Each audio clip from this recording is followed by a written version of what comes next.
Hello, good morning. This Wise Master, your global advisor on divine matters and African culture, cultural wisdom.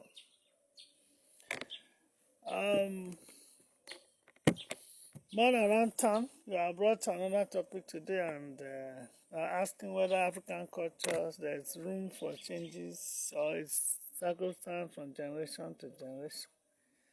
The answer is that nothing is sacrosanct, nothing that stays from generation to generation except God. So life, one thing that is constant in life is change. Although the change in the cultures are done systematically, there are processes of doing it, and you must follow those processes. I can give you an example from my own community.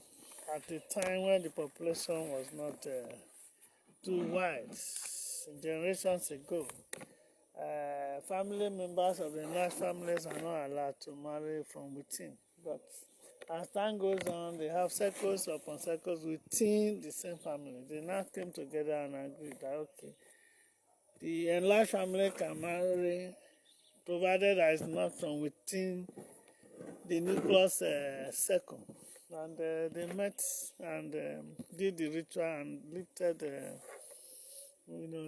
that abomination that was pronounced upon it before, and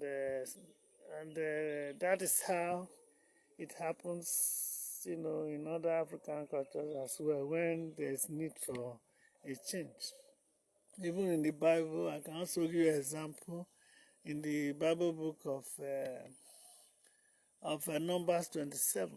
There was a man called Zelophehad who died survived by 5 children without a son. And the law and culture then was that females have no business with inheriting anything from their father's property. It goes to the nearest relatives that are male. But when it came to the turn of children of Zelophehad, they protested vehemently to Moses and said, no, this law has to be relooked into because we cannot we cannot just be left empty-handed and somebody else, some other persons take our father's, property. That this a bitter pill. It was a bitter pill to swallow, and Moses saw some reasons from the argument, and Moses went back to God, and God told him that yes, the argument. At some point, and that from that day the law was changed. God changed the law to say, from that day, if a man dies without a son, the female children can inherit the property. And that was a big change, from over generations, to this day.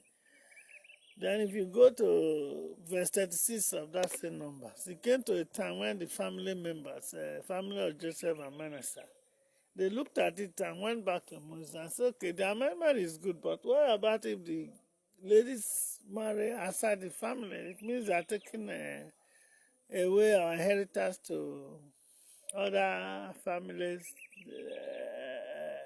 for free. So they went back to Moses. Moses went back to God. God looked at it again and said, yes, that they have some point. And again, they made another amendment that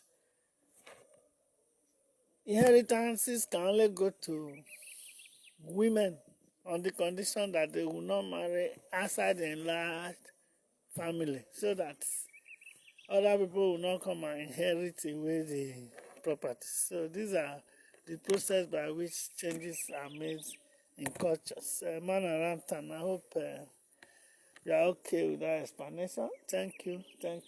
Nothing is constant except change. Thank you.